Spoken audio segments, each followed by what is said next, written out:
I'm Ryan Robertson. And I'm Mack Stiles. And this is Missions Talk, brought to you by 9 Marks and Reaching and Teaching International Ministries. 9 Marks exists to equip church leaders with a biblical vision and practical resources for building healthy churches. To learn more about 9 Marks, visit 9marks.org. Reaching and Teaching serves local churches by helping them to send qualified missionaries to make mature disciples, establish healthy churches, and train local leaders around the world. And you can find out more about Reaching and Teaching at rtim.org. In today's episode, we're going to be talking about missions work in Uganda. And joining us are my colleagues, Kris, Tony Gordon, both serving in Uganda with Reaching and Teaching. Welcome, brothers. Good to have you. Thank you. It's great to be here. Thanks, Ryan. Well, Kris, starting with you, tell us a little bit about your family and your sending church. Yeah, thanks, Ryan. I appreciate it. It's an honor to be here with all three of you guys. Mack, I've been reading your books. I think I just told you before the podcast started, for over 10 years now to interns. And so it's good to meet you face to face. My name is Kris. I'm the husband of one wife, Julie. I've been married now for 22 years. God has blessed us with 5 amazing children. My wife is one of the most amazing disciple makers I've ever met in my life. And so it's an honor to be married to her. And our sending church is Lakeview Baptist Church in Auburn, Alabama. Can't say enough good things about those guys there. I love my faith family. So, yeah. That's great. Same question, Tony. Tell us a little bit about you and your sending church. Yeah, I'm Tony Gordon, also the husband of one wife. I have 4 children, ages 12 down through 7. And my wife, Holly, and then she and I grew up in the same church, and then that church has actually sent us. And so we just have this long-standing relationship with our church that we have changed over time, and they have changed over time, but we have loved being a part of our church in Indianapolis, Indiana. The church is called Castleview, and it's just been home to us for such a long time. And so it's bittersweet the 2 times that we've been sent to the mission field. And it's always a real sweet time when we come back for reunions and furloughs. So that's Indianapolis, Indiana is where we're from. That's good. That's good. Love both of your pastors, of your sending churches. Your senior pastors, Nathan Lugbill, Brian Payne. Super thankful for those brothers. Amen. Brian could probably run over Nathan, just given the fact that he was a football player. But other than that, they have a lot in common. Kris, how long have you served in Uganda, brother? And I'd love for you just to tell us a little bit about what ministry looks like for you on a day-to-day basis. I'd be honored to. We first moved to Uganda in January of 2015. So we've been serving the Ugandan people in various capacities now for over 10 years. Currently, I serve alongside the leaders of our indigenous church here, Cross Fellowship Church, in the capital city of Kampala. We've been located here just since October, after spending many years up north amongst the Acholi people group. And honestly, day to day looks a lot like my former days as a stateside church planter and pastor. I'm discipling young men, meeting weekly with our pastoral residents and our pastor, Derek Sekamalira, planning services, engaging in evangelism, leading Bible studies, doing anything I possibly can to be a faithful church member. And right now I'm working to make as many connections with pastors to encourage them toward biblical fidelity and obviously healthy church practice. Fantastic. Now, Tony, you bring a different skill set to the table. And so would love for you just to describe what a day in the life of Tony Gordon looks like. And then tell us how long you've been in Uganda. Oh, man. My days look pretty similar to Kris's because we're both so fresh back on the field. He being sent back in October, we landed just a month later in November with Reaching and Teaching, but our experience goes back to 2020. So added up all together, we've been here about 3 years total with a couple-year hiatus back in the States in between. Day in the life right now is really getting settled in. So language learning, we're trying to learn Luganda better, though English is a formal language of the country. There's just still a lot of people that don't speak English fluently enough to be discipled in that language or to hear the gospel in English. So our desire, Kris and I are both working on learning Luganda. And then working with our local church, we're partnered with a church on the other side of Kampala, on the north side, called Senge Baptist Church. That's FENGE. And Senge Baptist Church is run by a plurality of elders, but the lead elder is Bosco Bucara. He's been serving for about 5 years in this role, planting this church, which is one of very few churches that are preaching the gospel faithfully in what we would consider a healthy church. So we're thrilled to be a part of helping make disciples there. And one of the biggest needs that he expressed to us was just to help train young men to become elder qualified. So that's something that's lacking, but the desire is there. The opportunity is there. So we're really excited about so many young men who are hearing the gospel and reacting to it in a way that they are saying this has not been preached in so many of the quote unquote Christian churches that they've been a part of in the past. And then the skill set you're referring to is I think my background in medicine. I'm a family doctor by training. In our past ministry in Uganda, we helped to establish a medical center that was part of a ministry that served the needs of the community around. Uganda is a poor country, and the needs are great for any tangible thing that you need for life and prosperity. That need is present here. So medicine is no different. Education, food, and economic development is there. But for my role in medicine, it is just an opportunity and a door into the lives of people who some would never step foot in the church because of their background or because of the way they've been treated in the past. It's a way that we are able to minister to the needs of the saints, which is a surprising need that I always thought of being a missionary doctor as I'm going to evangelize patients. But then when a Christian walks into your clinic, it's like, well, what am I doing here? And it's just really sweet to be able to care for the needs of the saints in your church in that way. And then the discipleship roles that we have with medical staff. In the past, we haven't started another medical center in Senge, but our hope is to do that in the near future. Some of my past deep discipling relationships were the people that I was working with day in, day out. So those nurses and other medical providers were some of the sweetest relationships we've had. Yeah. So, that's some of the unique flavor to my ministry. That's great, Tony. You know, I cut my teeth in some ways in missions in East Africa, directed a program in Kenya many years ago, back in the 80s, before fax machines even. We took students to Kenya. That's a long time ago. That's a long time ago, Mack. So, but we were up at Kajabi and Tenwick Hospital. My father worked at Kajabi. We set him up there. He was an orthopedic guy. I've visited Tenwick before. Sure. Yeah, it's closer on the other side. So we did that for 7 years, 7 years, that program. We lived 2 months every year in Kenya. And I was in Pokot. I was up in Uganda when there wasn't much of a border between Kenya and Uganda. Anyway, hey, so it brings, as we talk, it brings back all these memories. Tell me, brothers, the spiritual climate, the spiritual climate of Uganda. Kris, why don't you start? Sure. Yeah, I'd be glad to. I think probably the best word to use to describe the climate is the word misreached. Ryan, I appreciate the work that you and others have done to bring awareness to the category of misreached populations.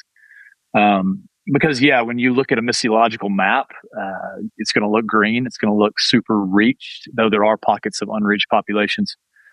When you actually get here, boots on the ground, it doesn't take long to realize that theological surveys don't fully give the full picture of the reality here. And so I want to be clear, I'm super grateful for the tool that is Joshua Project and the many others. Those guys have done amazing work. However, when you use a tool as a lens and begin to filter everything through that tool, I think sometimes it leads, unfortunately, to what we see here with pretty shallow churches with false theology, unbiblical theology. So, Tony, how would you describe? Yeah, there's really two things that are so unique to Uganda. I don't want to say unique because they're not totally unique to Uganda only, but I would say East Africa, maybe in general, or Sub-Saharan Africa. But we are just encountering time and time again something that strikes us as Americans, at least, as sort of out of place, and that's the prosperity gospel and its presence within places you didn't expect it. There's a flavor of church denomination in America where you might expect prosperity preaching to take place. But we come to Uganda and there's prosperity preaching in our Baptist churches. There's prosperity preaching in the Anglican churches and the Catholic churches. There's prosperity preaching in the mosques. So it's this idea that is just permeating the culture, and it's just the water that every spiritual person is swimming in. And the other thing that we see permeating that is sort of foreign to us as Americans is traditional religions of Africa. So African traditional religions, another name for it is animism. Just the idea of our spirits are something that are to be sacrificed to. The spirits of the dead, the spirits of evil that are trying to affect us are things to appease through witchcraft.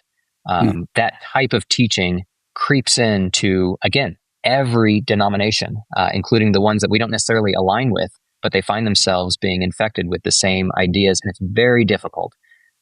It's easy to get someone to say, yes, I'll come to church with you or to a Bible study with you. It's very difficult to have someone give up their deep-seated beliefs in things like animism. So you're talking about two threads that have weaved themselves into quote-unquote Christianity, one in the prosperity heresy. And you're saying, brothers, that this is quite prevalent in the country? Nearly every church member. Yeah, nearly every church member at our church comes from a background of that kind of preaching. And when they encountered biblical preaching, they said, I didn't know this existed in Africa. This is refreshing. I've heard of people in America preaching this way. We didn't know it existed here. And so it's just a unique jewel when you find a church that's preaching just what we would say, just real basic expositional preaching is just ground shaking here when people find it. And there's many who are hungry for it. There's many who are fed up with the prosperity preaching and the empty promises that it provides. Well, there's a reason that I think there's a couple reasons why prosperity heresy teachings have become prevalent in that part of the world. Number one, I think there's just been a tremendous amount of effort put by proponents of prosperity, some say gospel, I say heresy teachings, that they have provided resources online for free, funded by many well-meaning North Americans who have a misunderstanding of the gospel and think that they can earn God's favor by funding these types of ventures. And then these things get translated and given away for free, and they have these huge rallies. And who doesn't want to obey a gospel, a teaching that says if you do this, this, and this, you'll gain wealth, material wealth, not even spiritual wealth, but material wealth. And I think it's prevalent. Number one, because of people are pushing it out, but number two, there's something that itches the ear of the listener, and it's not just in Uganda; it's all over the global South and places like Southeast Asia. We run into it here in the U.S. on certain TV channels, and you mentioned, Tony, denominations. And then the other thread that you mentioned was folk religion, right? What are some of the examples? You mentioned sacrificing to spirits. Anything else that kind of shows up from an animistic background in terms of a syncretistic kind of impulse? Definitely. Yeah. Animism is at the heart, really, of even the prosperity gospel, because animism teaches us, it teaches tribal communities that spirits animate the world around us.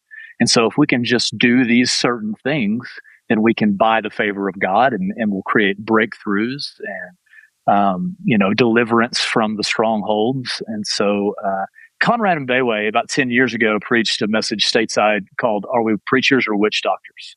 And he did a phenomenal job explaining it to a dense guy like me. How is it that the prosperity gospel can light a flame so large here in sub-Saharan Africa? And it's because it is animism. And instead of going to the witch doctor, they go to their pastor, apostle, prophet to create for them a breakthrough. And instead of calling them ancestral spirits, they call the spirit Jesus. So they've invested in Jesus as an investment scheme, but they haven't surrendered to him as their Lord and Savior, and it's heartbreaking. I've heard Conrad speak on that very powerfully. One of the great antidotes to prosperity heresy teaching is good, faithful, healthy, vibrant local churches that preach the word. Are there many of those in Uganda? What have you seen over your time there? Are they growing in number? Yeah. So the short answer is no. There are not many healthy local churches. So it has been difficult to find the couple churches that we have found. But there is a small number of healthy churches, and they are finding each other. Even just today, Kris and I were at a meeting with how many, Kris? About 9 different churches and maybe 15 pastors in the room, representing these guys around a city of the metro area of Kampala is maybe, depending on how you dice it up, 6 to 9 million people. But there's just about 8 or 9 maybe churches that are faithfully preaching the gospel and what we would consider at least headed in a healthy direction as a church. And it has been hard to find them. And then there's a handful of churches more rurally outside of the Kampala area that we're aware of. And we're working to try and get them networked a little bit better, just because every one of those feels like a lone duck. They feel like they're out on this island with no one to encourage them, having never seen a healthy church themselves. And so even their own practices are prone to deviate from what we would consider healthy practice. But they are trying, and they are eager and hungry to do something different than what these prosperity churches tend to give them as an example. Mm-hmm. Oh, wow. Tony, you're a doctor, close to my heart. And you're committed to, obviously, as we speak, you're committed to church-centered healthy ministry and missions. You're committed to the local church. How do you put those two together? And maybe how you're sending church. How does your sending church think through medical work in Uganda in a way that was ultimately centered on the local church? Yeah. So I know within Reaching and Teaching, I'm the redheaded stepchild who's engaged in humanitarian work, but has this desire for healthy church-centered mission work. So let me give you the negative example that we don't want to do, and this is not to dissuade people from doing missions this way altogether, but to go into the jungle and start a big hospital, you're going to attract people from a long distance away. If you're Christians doing that, you might have the opportunity to evangelize them, but not much more than that. You'll have a short window of opportunity to get into people's lives and get to know them. And then it's over. They go back to their place, might be 50 kilometers away. And that's about all you can do in terms of reaching the people you have the gift of interacting with a large mission hospital like that. But we need large mission hospitals. There are big mission hospitals around the world that are setting the bar high for medical practice in countries that have very little medical care. So I'm not saying at all that's the basis, bad thing. That's the basis for much of what's happened in the United Arab Emirates. It was started with a hospital there.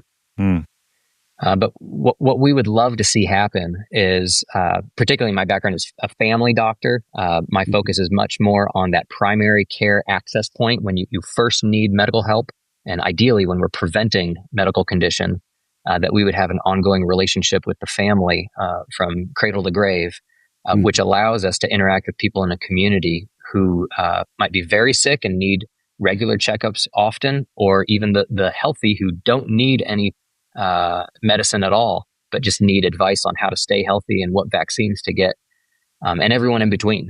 And that access point gives us an opportunity, a touch point with every single person that in the community that we interact with, who is also within walking distance of our clinic. And that's the type of person that we want to be ministering to in terms of evangelizing. Not that we don't want to evangelize people 50 kilometers away, but if we can have that kind of interaction with people who are within walking distance from our clinic, that means they're within walking distance of our church. Sure. And that means that's our target population. Yeah. That's the right partnership. You want those things going together, in other words. Yeah. So Kris, in other words, primary care and urgent care is the type of medicine we want to overlap with church-centered missions. Right. Got it. Kris, you've dedicated your life to training up pastors. Talk to us about that and why it's a need. Yeah, huge need. We need more churches doing that. We don't need all churches doing that, though. Let's be real clear. In fact, it would be really, really helpful if the wrong churches would stop sending trainers here. Yes. Love it. But for the churches listening to this podcast, certainly we need more of you guys out here. We need more. We need more churchmen, honestly, engaging in biblical missions, the missionary task, the planting of churches, training up Timothy's and Titus's. And I think often we know Paul is the greatest missionary in the world, but we also forget that he's also the greatest theologian the world has ever seen. And I think, unfortunately, we send far too many missionaries that have no theology whatsoever. So, yeah, the training of pastors is vitally important. I have dedicated much of my ministry here to doing that. Now, I'm excited to be able to do it from the context of the local church, and just starting to wrap my mind around what that looks like. But love it. Yeah, that's great.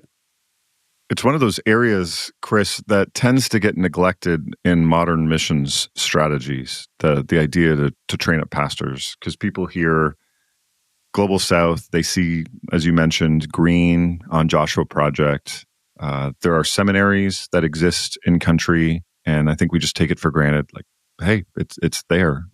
This can be done already.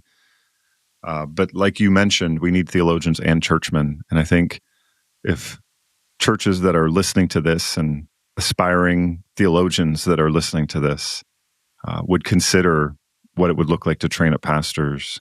We see so much of that in Paul's ministry, right? Absolutely. And coming and staying for a season to do that work. There are some really good short-term guys, and I want to affirm that. Yes and amen. But there's so much more that you get to learn about the fabric of this culture when you actually come to give your life to these young men for a season.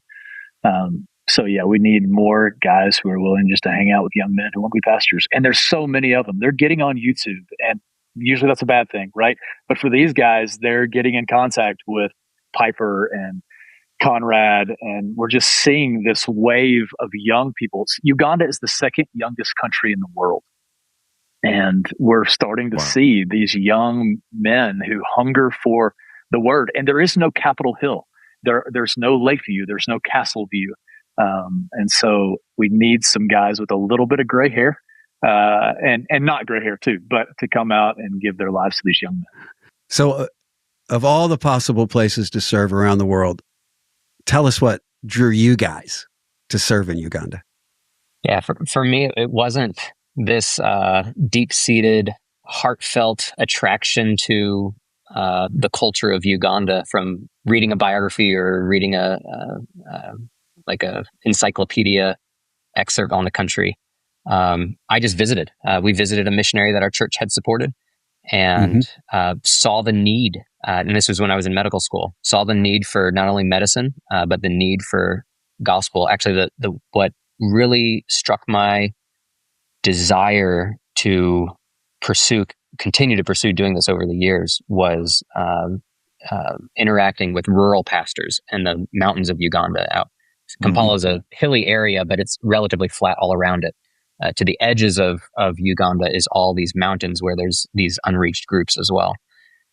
These pastors up there were preaching something week in, week out, but it was not the gospel. They could not articulate the gospel as we met with them. Right. And that was what our pastoral training sessions were, just the ABCs of the gospel. And it was heartbreaking and also a great privilege to be able to deliver to these men who were already preachers the true gospel of Christ. But that need still permeates in my heart to just say, these men who are so attracted to getting up in front of people and saying, I'm the man of God, I have a message for you, very willing to do that all over the country. So it looks like there's lots of churches everywhere. But nearly, I don't want to say zero, but very few are preaching an accurate gospel and leading people to Christ. Yeah. Kris, what about you? Yeah, similar. Yeah, there was no Damascus Road experience for me. There was no left my heart in Africa moment. But I love what Tim Keller says about the call, affinity, ability, opportunity. I love these people. They're amazing people. The opportunity was there, ability, questionable what people say it. So also my two youngest sons are adopted from Uganda. And so we went through this season of transition, and kind of the world was open to us. Our sending church was like, wherever you want to go, let us know. But we just have such a love for this place. We wanted to raise our two youngest in their birth home. And so, yeah, again, Uganda is the second youngest country in the world. There's so much need here for raising up young Timothys. So that's what brought me back. That's good. So we've talked already about prosperity, heresy, teaching. We've talked about folk religion. Any other specific missiological challenges that you both see in Uganda that are out there that people should be aware of? Just the obvious need for the gospel. We've already hit on that. But as we've got into the solution for that is preach the right gospel, right? The solution for there's no healthy churches is plant healthy churches.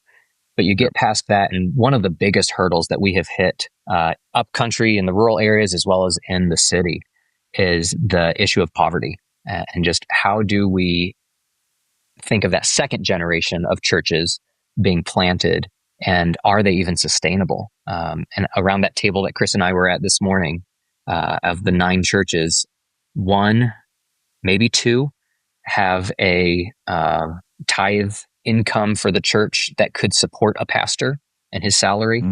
None of them could purchase land at this point within Kampala. The land is too expensive.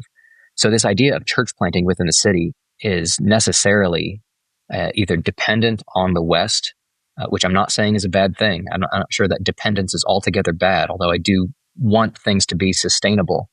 I'm loosening my grip on that value of sustainability. Or we need to slim way down. We need to have bivocational pastors who are willing to meet under a mango tree and willing to do things without a building. That's another possibility. Or the idea that we see giving increase, but in a country of such poverty, at least within our church body that we're part of in Senge Baptist, I don't believe there is even an ability for people to feed their family and tithe in such a way that a pastor could feed his family. It just doesn't exist. Our senior pastor is supported by British pounds. Kris, your senior pastor, I think, is similarly supported from the States. And I think most of the pastors that we interact with who have healthy-ish churches are being supported from outside of their own congregation, though they would preach that giving and tithing is an act of worship toward the Lord. And so we want to see that hurdle overcome in some creative way. It's hard to think of the ways that it might be overcome in the future. Yeah. So if you were going to pick some specific skill sets or specific needs that missionaries could meet, what would you guys say is most needed in Uganda? Those what kind of people do you want to see come for needs in Uganda? Yeah, we kind of hit on some of it already, but churchmen, people who love the church, people who love to replicate elders. Kris, you mean just come be a part of a church, be an elder, or just a member who understands healthy church? Yeah. So one of the things that we've seen, regretfully, is so many missionaries, and I'll put that in scare quotes, come that engage in business, and they never get involved in a local church. They might go to some sort of home church for expats only, and it just breaks my heart. It was my second year on the ground here, 2016. I was with a businessman up in Gulu, and he had started a company. Doesn't matter what it was, but we were talking about his company, and he said, I'm a missionary like you. And I said, okay, really? What makes you say that? And he said, because I raise money from churches, and they send me here. He goes, but I don't really proselytize. And it broke my heart, because the reality is proselytizing is sharing the gospel. It is the missionary path. And so has he I'm read not the as gentle. Great Commission? Maybe he'd never read the Great Commission. I don't know. Yeah, well, yeah. Does he even know what a missionary is? Yeah, but I mean, I'm often not as gentle with my words as I ought to be. So I was kind enough to say, brother, you're not a missionary. Like, missionaries do share the gospel. Share the gospel. That's why we need more churchmen, more reaching and teaching guys is what we need. Yeah, that's right. We'd love to get as many as we can over there. COVID prevented this, but I was hoping to present a paper in 2020 on the need for local church ecclesiology in the world of business for missions. They call it business as missions, and I'm always like, yeah, that as word really concerns me.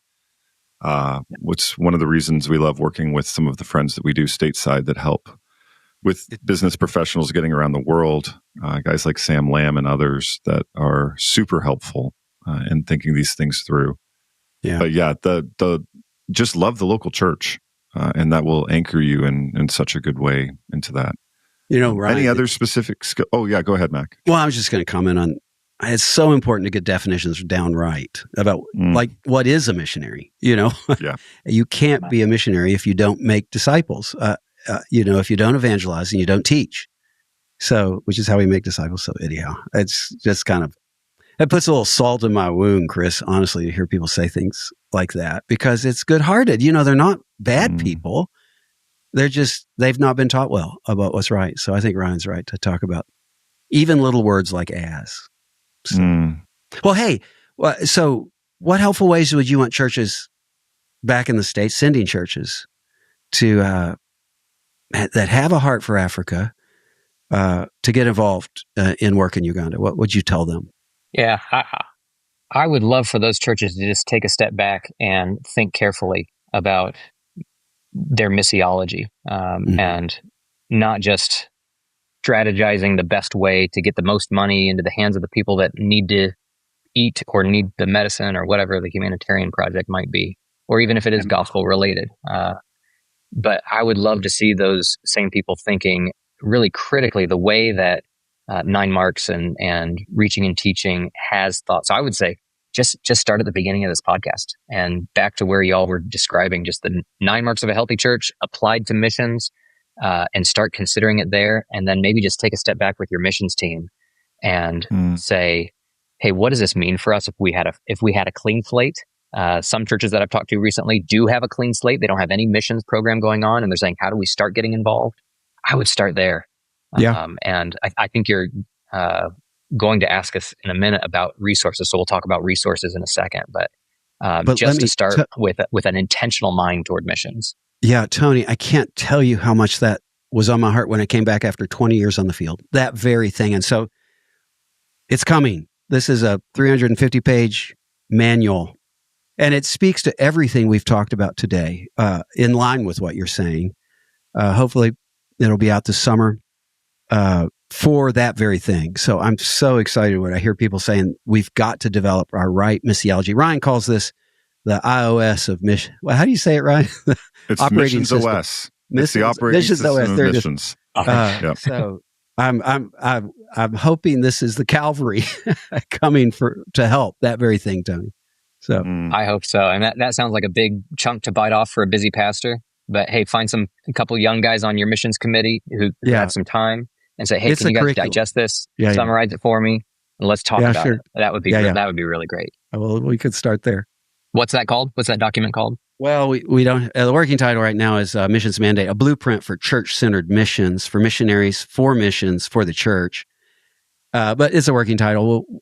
It'll probably be blueprint for church-centered missions. Praise God. Coming to an Amazon near you. Yeah. He doesn't like my Missions OS enough to call it Missions OS. So I wouldn't mind that, actually. Talk to our publisher. There you go. I'll put a word in. Well, brothers, we talked a little bit about resourcing. What type of resources are out there for individuals, local churches that want to know more about ministry in Uganda or in sub-Saharan Africa in general? Anything that you would recommend, both past and present? Yeah, God's Design for the Church, Conrad Mbewe. Subtitle is A Guide for African Pastors and Ministry Leaders. Phenomenal. It's like the 9 Marks for African churches. It's amazing. There's another good book called The Abandoned Gospel.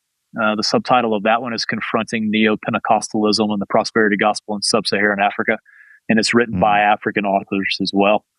Ken Mbug was one of them, and there's several others. I also think that A.J. Gibson's 2023 article for the Gospel Coalition was really helpful for me. Gave me some terminology. The article is called "Who Needs Missionaries?" It's not just the unreached. And so a little plug there for A.J., who's a phenomenal leader and man. And then the last one, Mission Affirmed. I think I ought to throw that over every region of the world. I think everybody on the mission field needs to read Mission Affirmed. It's a phenomenal read. So Tony, any other resources to recommend? Yeah. Ken Mbugu is also one of the main authors on a book called Prosperity that John Piper wrote, I think the forward or one of the appendixes for. Wayne Grudem's on there as well, but Ken Mbugu did some of the heavy lifting for that book. If you're interested in just what is the prosperity gospel, there's several African pastors writing to that. So it has a particular African slant there, which is helpful for us as missionaries here, but I think interesting for anyone who's engaging in prosperity teaching in their community. One book that has just been impactful to us as evangelicals, but also to the secular community, is called When Helping Hurts. This idea of when our do-goodism starts to actually hurt people and how to avoid doing that. It's written to churches, but it does lack ecclesiology. It doesn't have a great view of developing that within a healthy church. And it doesn't have a great injection of the gospel into why we're doing what we're doing. But it's a very helpful handling of how do we help people without patronizing. How do we affirm their value as image bearers of God, while at the same time we don't want to do nothing. We do want to do something. But if that stirs your gears toward thinking of how can we help people, especially in poor countries, please don't jump to that before you get the mission of the church down. So Kevin DeYoung and Greg Gilbert wrote a book, What is the Mission of the Church? And that, for me, I think has been one of the most formative books as coming onto the mission field. Just nailing down, what are we doing, especially as a doctor? What am I doing here? What's the main thing? And how do I not get derailed from that main thing, even as we do some side things, which are good Christian acts to do? When Helping Hurts, Brian Fickert and Steve Corbett. That is a book for the practical side of humanitarian work. But what is the mission of the church? Will just keep you on the track ecclesiologically and theologically as well. Yeah, really good point. Mack, any resources? I know you've got a huge heart for Sub-Saharan Africa. This is the resource. That's the resource. There you go. And all the books, the guys. I think you guys are going to love this because it's small bit parts, chapters written by a lot of missionaries. You're right down the line with what we're saying. I can't wait for this to come out. So the Great Commission Council coming up with this through Messenger Ministries has just been really important. It's a seminal book. I mean, of course, the Brian DeVries's book, just this book, You Will Be My Witnesses, I think is kind of a seminal book, just out in 2024. So I would recommend that along with the other books. That's great. One of the things I've very, very much valued over the last number of years is learning from friends in Africa. And so just very quickly, guys like Ken Mbugua, Ecclesia Africa, guys like Phil Hunt and Chopo Mwanza with CABU, Central Africa Baptist University, and the ministry there, Tommy Vanderwall and the folks at Imprint in South Africa. Those are all very helpful guys to understand the African context, especially coming from an African perspective. And so I would gladly commend. And I think Conrad, we all know Conrad. Yeah. Appreciate his ministry and the work that he's doing. He's based out of Zambia too, I believe, right? Mm-hmm. In Lusaka. Yeah. So friends, as you're listening, you've got a number of good books to consider, some still to be published, but they're coming soon, and other existing resources. And like I said, a lot of these brothers, you can get their materials online that I just mentioned. Tony, Kris, brothers, wish I could be with you shooting this in Uganda in person, but alas, I'm not. So miss you, brothers, greatly, and look forward to being with you soon, my friends. That's it for this episode. Thanks so much for your time. Thank you, guys. Yeah.